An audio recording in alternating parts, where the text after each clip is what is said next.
PeachesJamesKeaton here with PJKNotary. Welcome to my channel. So today I just wanted to chit chat with you all, give you a little life update, what I've been up to.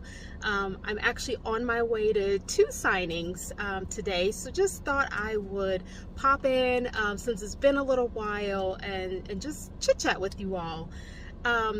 So over the past couple months, I have actually been on the other side of the signing table. We bought a house, and so I've been crazy busy with that. But it was really interesting in this market.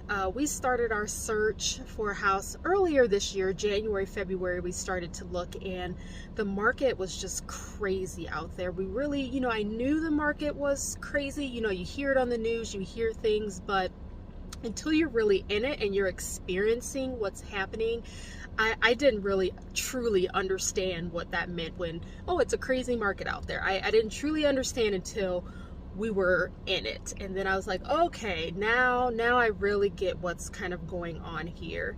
I hope the market has slowed down a little bit. Now that interest rates have been on the rise, maybe that has cooled down the market because it was definitely crazy and an interesting experience. I did learn a lot through the process, and even our real estate agent, who has been a real estate agent for 30 years, was saying it was a market that she's never experienced before. And so I'll give you guys an update on that, and then I'll update you on a couple of my signings that I have today.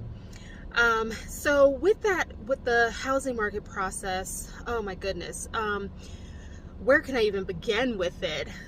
So many things that I just had no idea was happening out there. It was almost like every week that we were looking for houses, that something new would surprise us. So for, just to give you some examples, we would have showings set up. We would see a house that would come on the market, say on a Thursday. We would have a showing set up one of the first available times on Friday morning, and our agent would give us a call or a text later on Thursday evening and say, oh, our showing's been canceled. Someone bought the house sight unseen.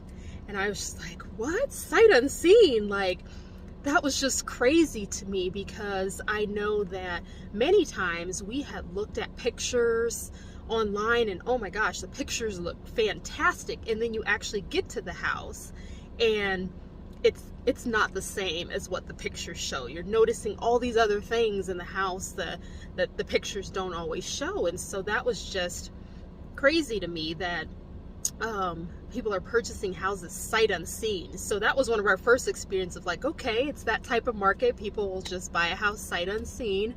The other things, cash offers were crazy. We were like, oh my goodness, like all this money, where's someone getting $1 million in cash, just to buy a house? Wow, it was crazy. That was the other thing that, any offer we put in on a house, our agent, she would say, oh, you know what, it was a cash offer. And those were the offers that were the easiest for the seller, because there's no contingencies, there's no loan or no bank involved. And so it just made sense that the majority of the time, if someone had a cash offer that was a really good offer, that's the offer that they were taking. The other thing that we were just kind of blown away about, no inspections. Our agent always tried to keep us up to date of kind of what was winning these bids, and no inspection was another one that surprised us as well. That most of the time, if you're buying a house, you'll then it's contingent upon an inspection, but again, a lot of individuals were opting out of those home inspections because it was just one less contingency that a seller would have to worry about. And so, yeah, it was just so many things like that. Appraisal gap. This was something that I learned, and I'd never even heard of it, but it was a good educational opportunity for me. There was something called an appraisal gap. That was another common theme of individuals that were winning the bids. They're getting that appraisal gap. And essentially what that is, if you're not familiar with what an appraisal gap is, well, when a home gets appraised, the bank is only going to loan you what that appraised value is. They're not going to loan you.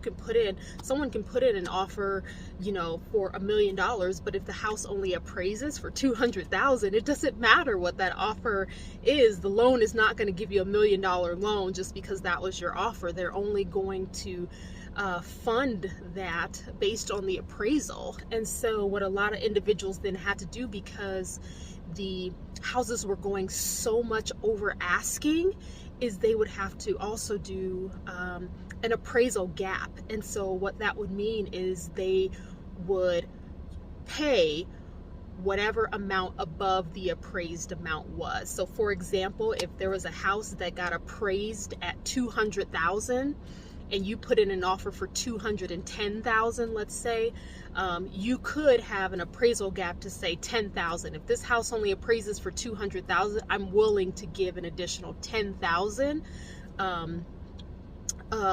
of that offer amount, if that kind of makes sense. It took me a while to kind of understand it, but I was like, okay, so this is another thing that's happening. People are putting up those appraisal gaps to say, hey, I'll pay this amount at the closing table if the house happens not to appraise.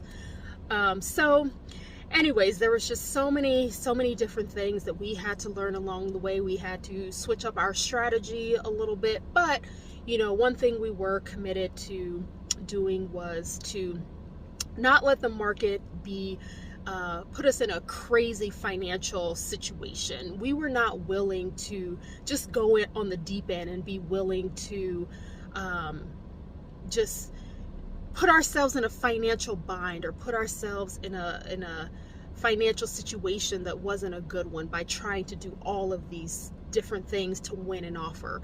We were prepared to say, hey, if it works out this year, great. If it doesn't, then it doesn't. And we'll just, wait another year.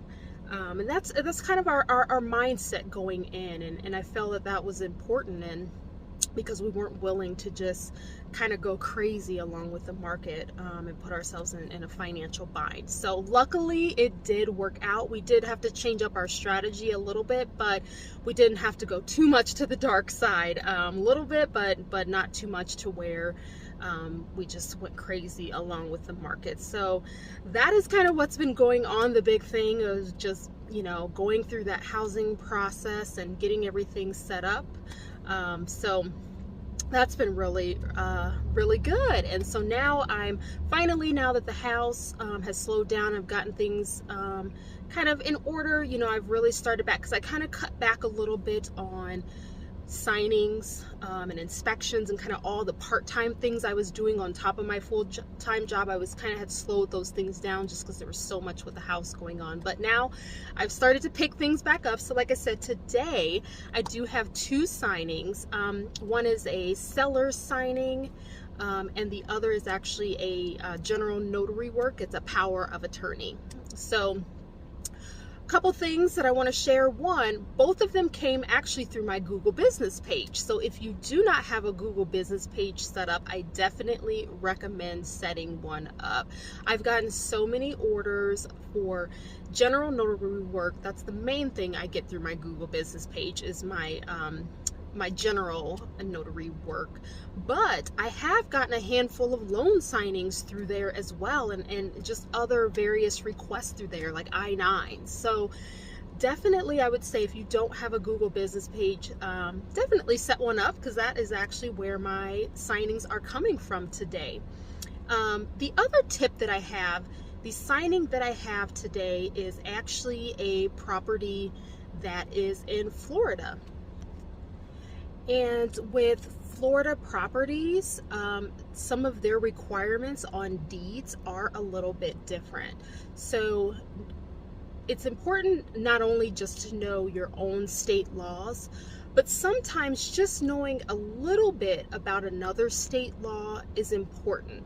And for loan signings, one of the main ones to just keep in mind is what states require witnesses on deeds. I believe there are 5 states that require witnesses when it comes to signing deeds for those loan signing packages, and Florida is one of those, and they require 2 witnesses.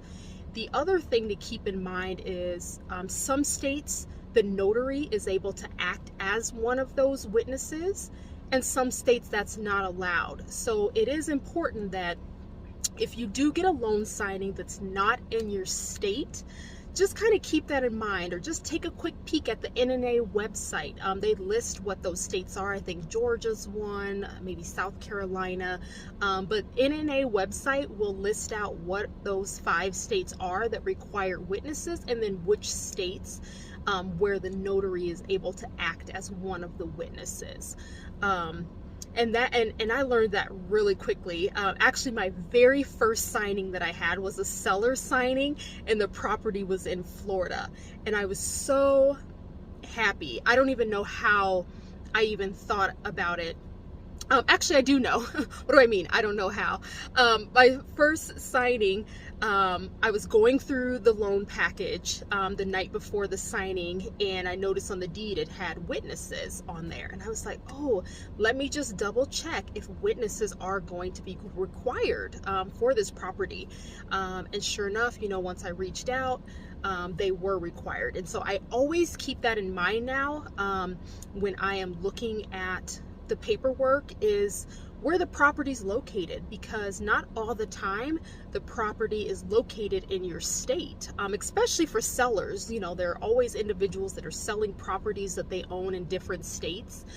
So you just have to be careful and really look at the property address and where that is located and where that deed is going to be recorded, because although we're not located in that state, or even though the notarization is taking place in our current state, we still have to abide by some of those nuances when it comes to certain documents in another state. And the witness requirement is one that we do have to abide by, even though we're not in that state.